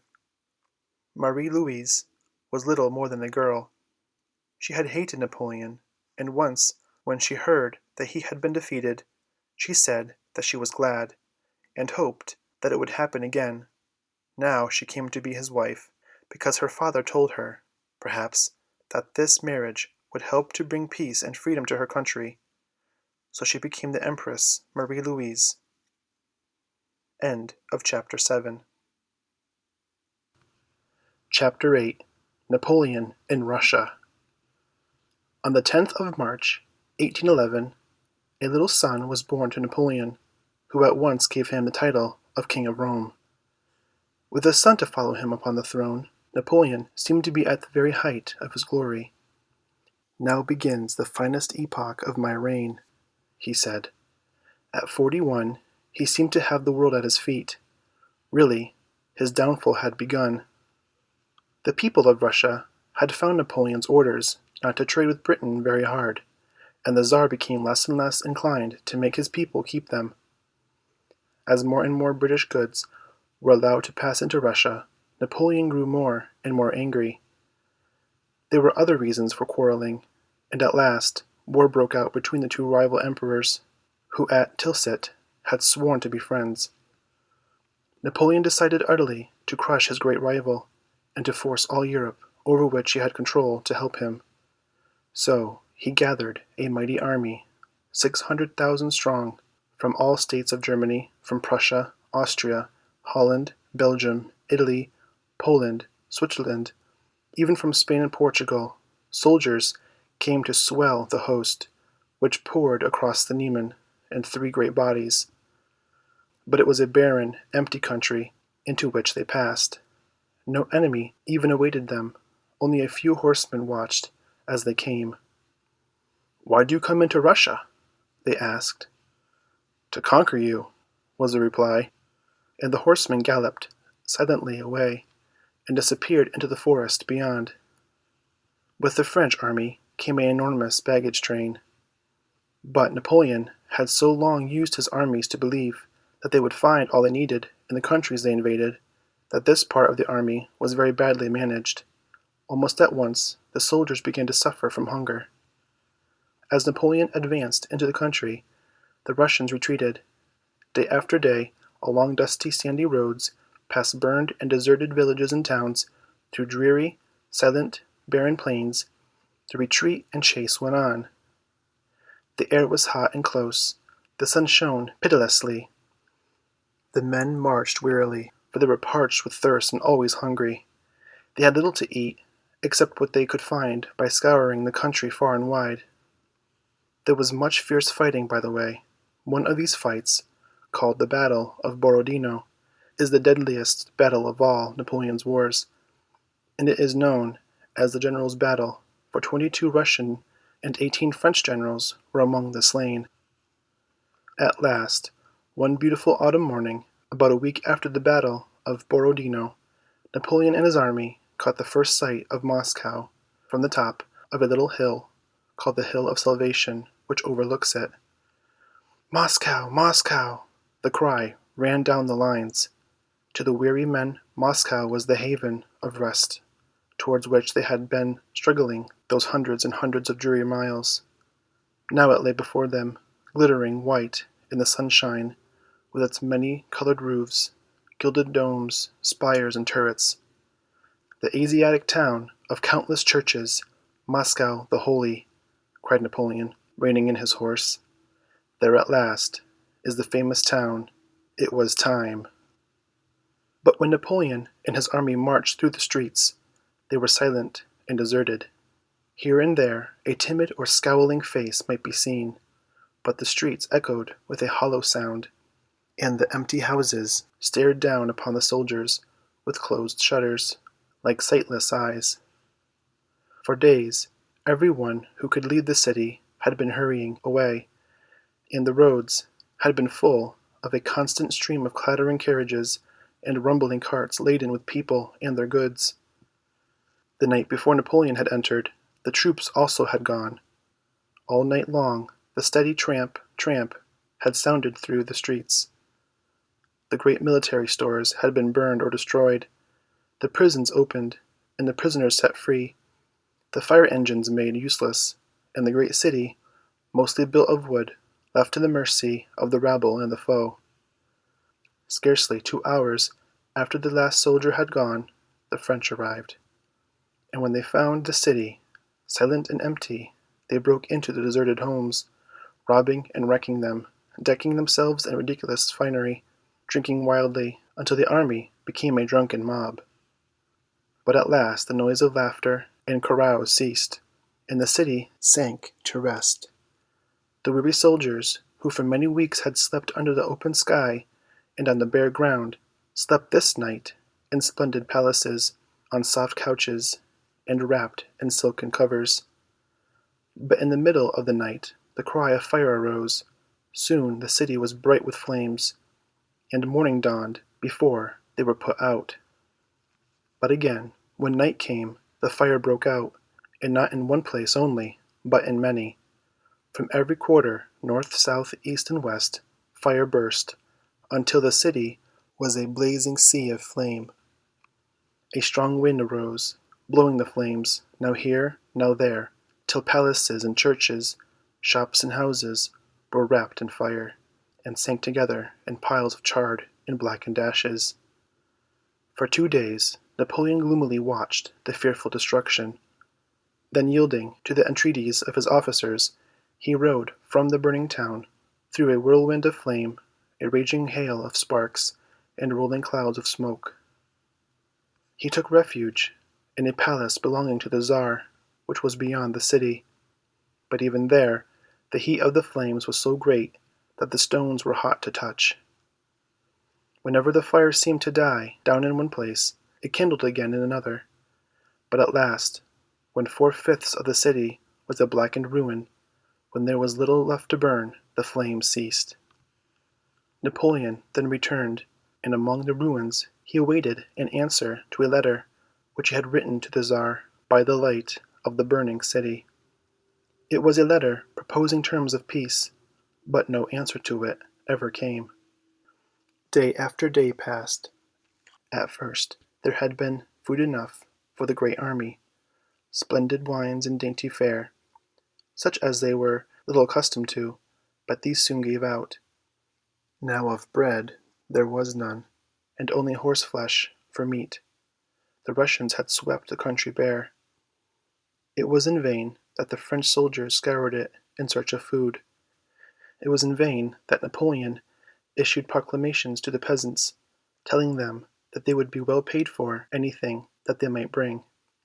Their hatred of the French was such that not all the gold in the country could tempt them to Moscow. They would rather have cut off their right hands than have helped Napoleon in the slightest. The autumn had been unusually warm. The sunny weather had lasted late, but at length it came to an end. A slight snow fell, as a warning that the fearful Russian winter was about to begin. It is a winter of keen cold, such as the French had no knowledge of. They were ill-fed and worse clothed, and in no way fit to endure it. Again Napoleon wrote to Alexander. Again no answer was returned. Then, seeing the uselessness and danger of trying to spend the winter in a barren country, hundreds and hundreds of miles from his own kingdom, Napoleon gave the order to march back. Napoleon had to face defeat. Yet even to himself he would not own it. Moscow has been found not to be a good military post, he writes. It is necessary for the army to breathe in a wider space. The sick and wounded were left behind, so as not to burden the army, but every soldier was laden with booty. Gold and silver plate, silk and gems were piled in wheelbarrows, beautiful carriages were laden with all kinds of spoil, and a train of Russian prisoners marched bowed beneath heavy loads. So the march began, but soon the road was strewn with these splendid spoils. Hunger, fearful, gnawing hunger, took hold upon the men. There was nothing to eat but horseflesh. When a horse died, the men fell upon it like hungry wolves, tearing it to pieces. They were ready to kill each other for a few potatoes or a handful of rye. All order and discipline was lost. Many broke from the ranks, and wandered about, seeking vainly for food, perished on the barren steppes. Harassed by Cossacks, the wretched army still pressed forward. Then came the snow, and with it bitter cold. The snow fell and fell, blotting out the road, blotting out every landmark. Blinded by the whirling flakes, chilled to the bone by cutting winds, the men wandered on, hardly knowing whither. Numbed and frozen, unable to crawl farther, many fell, and the white snow became their winding sheet. At night, perhaps they bivouacked, and in the morning a circle of white mounds alone told where they had lain down to sleep their last sleep. Pursuing Russians killed those who straggled behind. Often they had no strength to resist. Sometimes, even, they had no arms, for their muskets would drop from their frozen fingers and be left in the snow.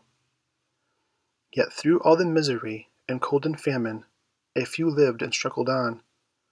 Smolensk, Smolensk, they said. That was their goal, the paradise of rest and plenty to which they pressed. But when Smolensk was at last reached, they found neither rest nor plenty there. The town was as much a ruin as Moscow had been. The stores of food and clothes were exhausted. After a few days' halt, the retreat continued.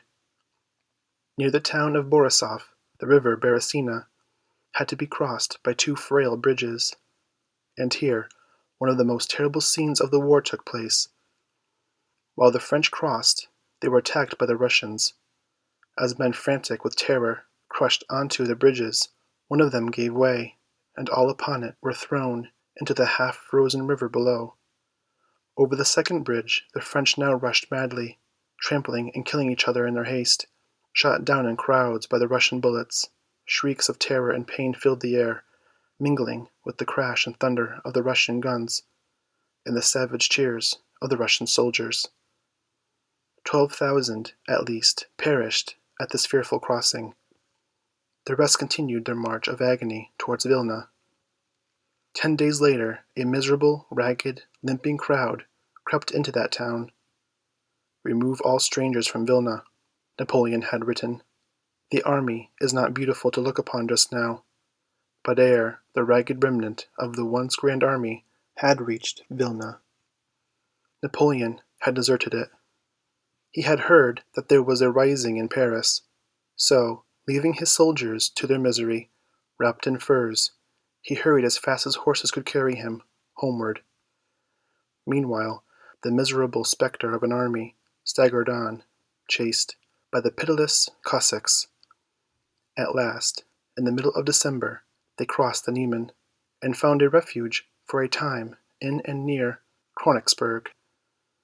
Of all the magnificent army that had set out to conquer Russia, not 20,000 famine-stricken men returned.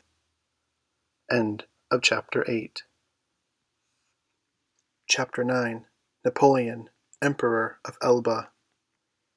It should not be forgotten that of all the grand army scarcely a sixth were French, and of those the best officers and men returned. So almost at once Napoleon was able to raise a new army. True, most of the new recruits were boys under 20, but the magic of his name was still so great that they were eager to fight for him.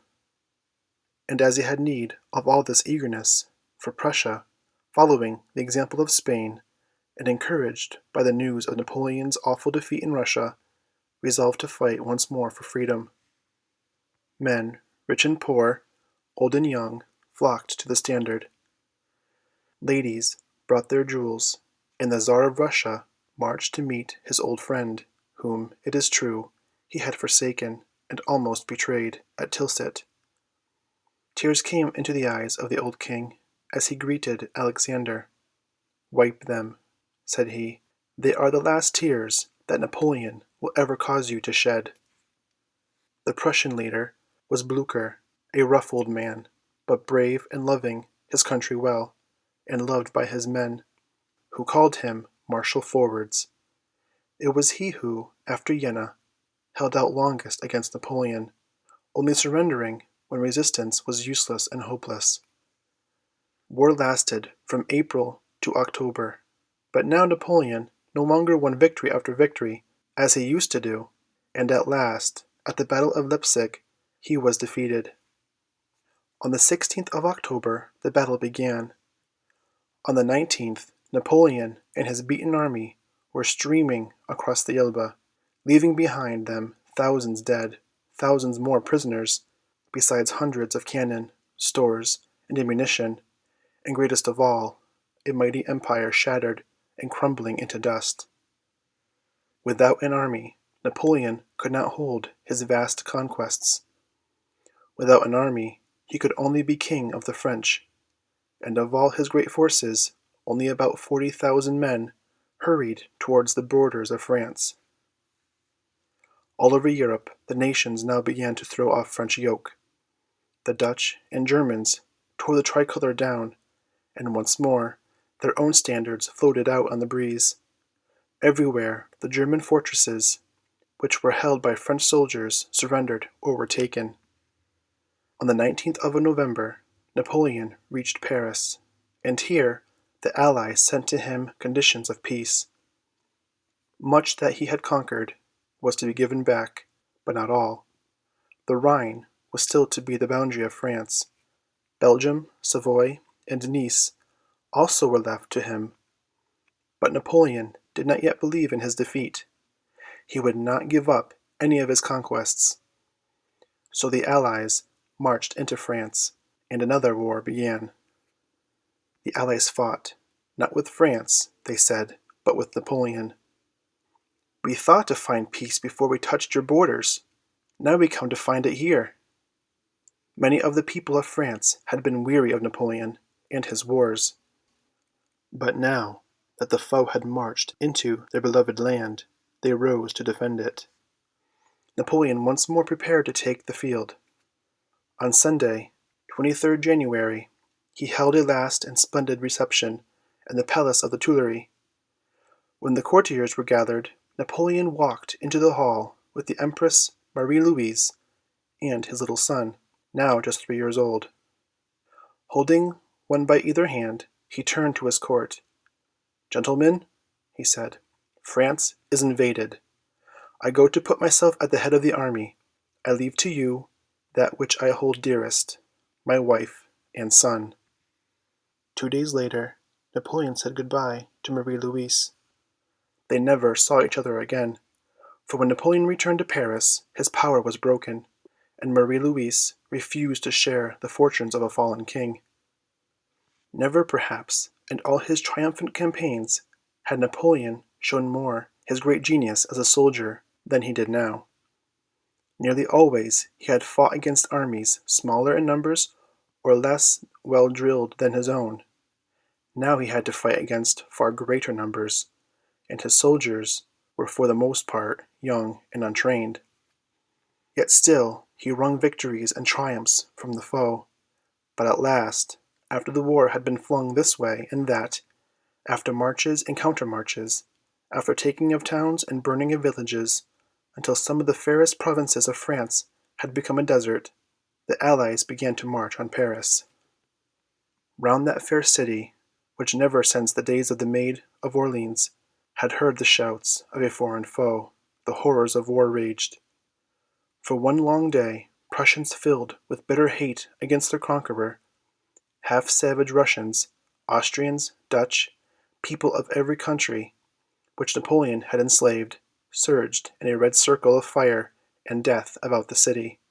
Then it yielded.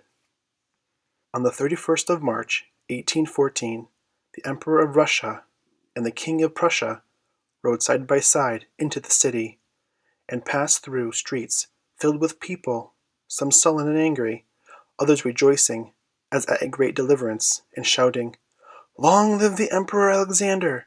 Long live the King of Prussia!" Marie Louise had already fled, taking her little son with her. Napoleon, hurrying from the battlefields of Champagne, heard that the fight was over. "On to Paris!" he cried. "Sire, it is too late," replied an officer. "Paris has yielded." Napoleon had been emperor of half Europe. He had been made a king of kings, making and unmaking them at will. In a few years he had built up his mighty empire. In a few months he had lost it, bit by bit, until now not even his own capital remained to him. There the Allies ruled, and on the 2nd April, 1814, the Senate declared that Napoleon had ceased to reign. But still Napoleon did not believe that all was lost.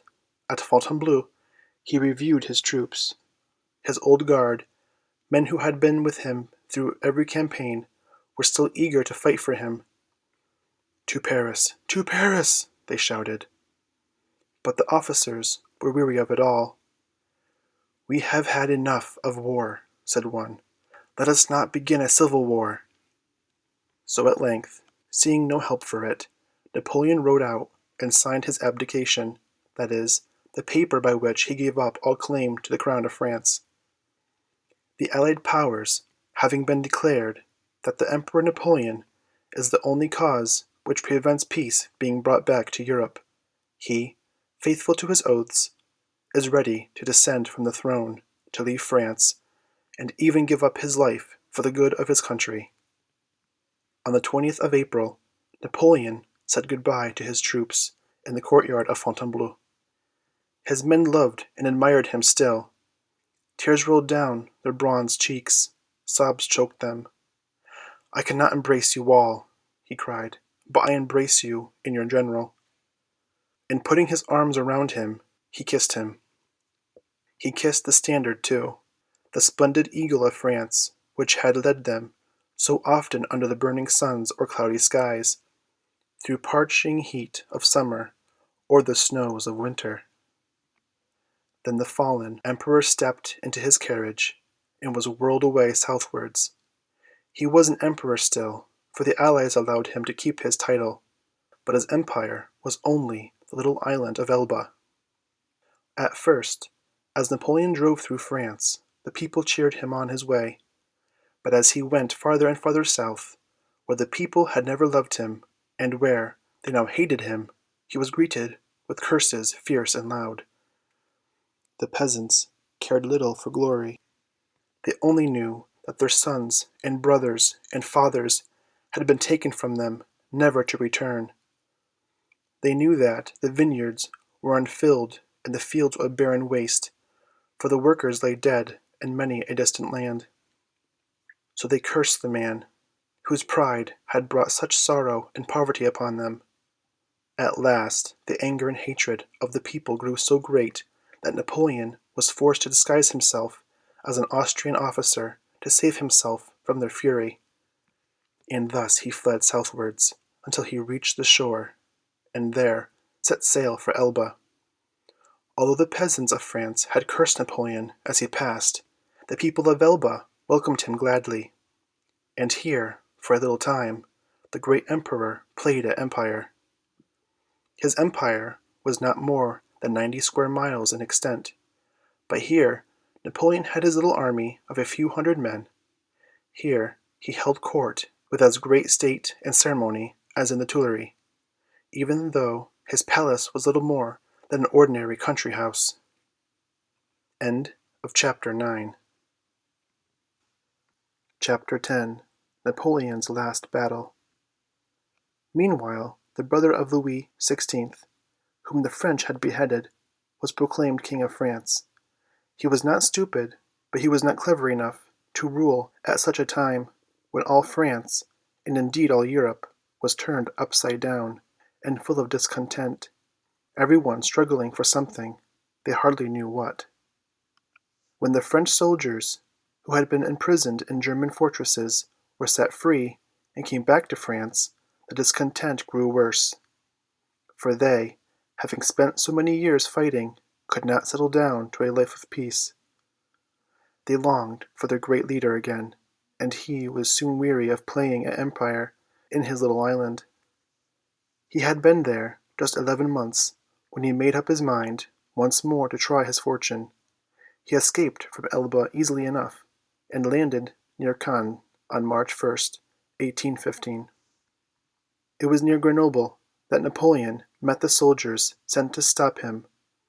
He had with him a little army, for he had brought his soldiers from Elba, though a few others had joined, but now he advanced against the enemy alone. "Soldiers," he cried, "if there is one among you who desires to kill his emperor, he can do so. Here I am." And he threw back his coat as if awaiting the blow. But not a weapon was raised. Instead, a shout of "Long live the emperor!" rang out, and every man marched over to his old leader's side. At Lyons the Bourbon generals fled, and Napoleon entered the city in triumph. Nay, one of Napoleon's old generals, whom he had called the bravest of the brave, marched to stop him, vowing to bring his old master back in an iron cage, like a wild beast. But he had not gone before he too declared for Napoleon, and joined his army. And so, as on and on Napoleon passed, the little man in the big gray coat, which the soldiers knew and loved, drew them to himself. His army grew larger and larger. Men tore the white stockade of the Bourbon from their hats, and trampled it underfoot. Once more the tricolor was everywhere. In the middle of the night King Louis fled from Paris towards Belgium, and at last, on the 19th of March, Napoleon once more reached Fontainebleau. The next day he entered Paris. While the Allies were gathered at Vienna, trying to bring order into disordered Europe, they had been suddenly startled by the news that Napoleon had left Elba, and was making his way to Paris. They had not agreed very well, but now this new danger made them forget their quarrels. Quickly they gathered their soldiers, and by June armies were marching against France from all sides. From Russia, Prussia, Sardinia, Austria, from Holland and Belgium, and the German states, and, not least, from Britain came troops. But Napoleon did not wait for France to be invaded. He marched northwards. He hoped, with his usual quick daring, to win some splendid battle, and with one stroke shatter the power of the Allies, and see himself again upon the throne of France. So Napoleon's last campaign was fought in Belgium. The Duke of Wellington commanded a great part of the Allied troops which were gathered there, while grim old Blücher led the Prussians. And it was upon the 18th of June, upon the field of Waterloo, that Napoleon made his last stand, fought his last fight, and lost. The night had been wet and blustery. In the morning rain still fell. The fair fields of Waterloo, about the farms of La Haye-Sainte and Hougomont, were boggy and sodden, and it was not until nearly 12 o'clock that the battle began. All day long, under a cloudy, stormy sky it raged. It was a fight of all the nations, and in Wellington's army alone 5 languages were spoken. And while at Waterloo the thunder of war roared and crashed, Blücher, with his Prussians, was toiling over rain-soaked roads, his cannon sinking axle-deep in mud, his men splashing and plowing through deep pools, stumbling wearily onward to join the battle. "We can go no further," they cried despairingly. "We must, my children. I have given my word to Wellington. You will not have me break it," replied Blücher. So they struggled on, but it was late in the afternoon before they reached the battlefield. The end of the long contest was now near. Napoleon ordered his old guard, which he had kept in reserve, to advance, but when he saw them bend and then break and scatter before the British charge, he turned deadly pale. "Why, they are in confusion!" he cried, hardly able to believe it possible. "All is lost. Let us save ourselves." In utter rout and panic the French fled from the field. The wearied British soldiers left the pursuit to the Prussians. Under the light of the moon and till the dawning of the day the chase went on. For many miles the roads were ghastly and horrible. Again and again the French tried to take refuge in the villages by the way. Again and again they were driven forth, fleeing before the terrible hurrah of the exultant Prussians, who slaughtered them without mercy. To France Napoleon fled, tears of anger and despair running down his pale cheeks. On the 10th of June he reached Paris. There next morning the news that the Emperor had returned alone, and that the great army of France was no more, spread fast. And now Napoleon learned that, as he was no longer great and successful, the people of Paris did not want him. Of the soldiers who adored him few were left. So once more he abdicated. His second reign, which had lasted only 100 days, was over. By his own people Napoleon was ordered to leave Paris, to leave France. But British men of war were watching every port, and escape was impossible. So at last he gave himself up to the commander of the Bellerophon, and was taken to England. To the Prince Regent he wrote, "I come to seat myself on the hearth of the British people. I put myself under the protection of their laws, which I claim from your Royal Highness as the most powerful, the most constant, and the most generous of my enemies." Sadly, Napoleon watched the shores of France disappear. He never set foot in his adopted land again, never more saw its sunny shores. He was only 45, but his life of splendor and excitement was done. It had been Napoleon's dream to conquer Britain, and add these islands to his empire. Now, as a fugitive, he was not even allowed to land there. He was kept on the Bellerophon until a letter was brought to him which told him that General Bonaparte was to be sent to St. Helena, a little island in the South Atlantic. At Elba, small though his empire was, Napoleon had been still a ruler. There he could still make laws and levy taxes, was still surrounded by an army and a court. At St. Helena he was a prisoner, and a prisoner in a lonely island 20,000 leagues from Europe, 900 leagues from the nearest continent. St. Helena is very small, and not more than 21 miles all around, and from a distance it looks like a shapeless mass of black rock rising out of the sea. To Napoleon, It seemed a hateful place, and little wonder. After his life of splendor and excitement, it was terrible to be shut away in this lonely island in the middle of the wide ocean. He who had played with kings and kingdoms, making and unmaking them, moving them here and there at will, like chessmen on a board, had now nothing to do. He who had been dreaded by half the world was now of no importance. It mattered not whether he lived or died. So the dreary years dragged on in petty quarrels about petty things, in reading, writing, and chess-playing. Then, after 5 years, the great conqueror lay dying. And as he lay, already muttering and unconscious, a great storm swept the island. It dashed the waves against the rocky shore. It bent, broke, and uprooted the willows about his house. But Napoleon lay unheeding it. His wandering mind was dreaming of other days. "France, army, Josephine," he muttered. Then he lay still. The wind, too, sank to rest, and when the golden sun of May, shining once more over calm blue waters, slipped beneath the waves, the great restless spirit passed with it. A few days later, followed reverently by those few of his friends who had clung to him to the last, sharing his lonely exile, he was laid to rest, under the willow trees where he had once sat. British soldiers carried the coffin, upon which was laid the sword and cloak he had worn at Marengo. British soldiers fired a volley and lowered their banners in salute over the grave of their great enemy, and there they left him in a nameless tomb. 18 years later, in the darkness of an October night, by the faint light of lanterns, the coffin was once more dug up and carried away to France, with the permission of the British government. At the Hôtel des Invalides, in Paris, it was received by the nobles and the King of France, who, Bourbon though he was, desired to do honor to the great emperor dead.